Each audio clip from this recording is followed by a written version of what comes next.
అంత తక్కువ కాలంలోనే ఇంత దారుణమైన ప్రజా వ్యతిరేకత చంద్రబాబు నాయుడు గారి ప్రభుత్వంలో ఈరోజు కనిపిస్తూ ఉన్న నేపథ్యంలో చంద్రబాబు నాయుడు గారు ఈ వ్యతిరేకత మధ్య ప్రజలకు మంచి చేయాల్సింది పోయి మంచి అన్నది పక్కకెళ్ళిపోయింది కాబట్టి అబద్ధాలు మోసాలు మాత్రమే మిగిలాయి కాబట్టి ప్రజలను తప్పుదోవ పట్టించే కార్యక్రమంలో భాగంగా ఈరోజు రాష్ట్రంలో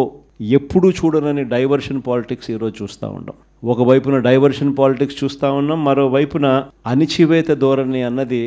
ఎవరైనా కూడా ప్రజల సమస్యల మీద ఎవరైనా స్పందిస్తే, ఎవరైనా గట్టిగా అడగడం మొదలెడితే ఆ గొంతును నొక్కడం కోసం ఎప్పుడూ చూడని విధంగా ఈరోజు రెడ్ బుక్ రాజ్యాంగ పరిపాలన ఈరోజు మనం చూస్తూ ఉన్నాం. మన 5 సంవత్సరాల పాలనకు చంద్రబాబు నాయుడు గారి ఇప్పటి పాలనకు మధ్య తేడా అన్నది ప్రస్ఫుటంగా ప్రజలకు అర్థమయ్యేట్టుగా ఈ సంవత్సర కాలంలోనే పాలన చూస్తే ఎవరికైనా కూడా ఇట్టే అర్థమయ్యే పరిస్థితి, వ్యత్యాసం అన్నది ఈరోజు ప్రతి ఒక్కరికి కూడా తేడా తెలుస్తూ ఉంది. మన 5 సంవత్సరాల మన కాలంలో ఎప్పుడూ ఇంతకు ముందు జరగని విధంగా వివక్ష లేకుండా కులం చూడలేదు, మతం చూడలేదు, రాజకీయాలు కూడా చూడలేదు, చివరికి ఏ పార్టీ అని కూడా చూడకుండా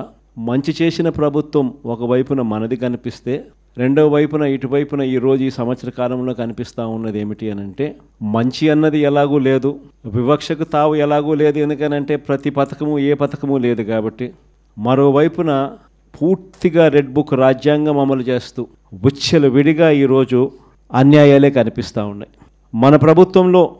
ఎప్పుడూ చూడని విధంగా విద్య, వైద్యం, వ్యవసాయం, పారదర్శకత పాలన, law and order, Disha app లాంటివి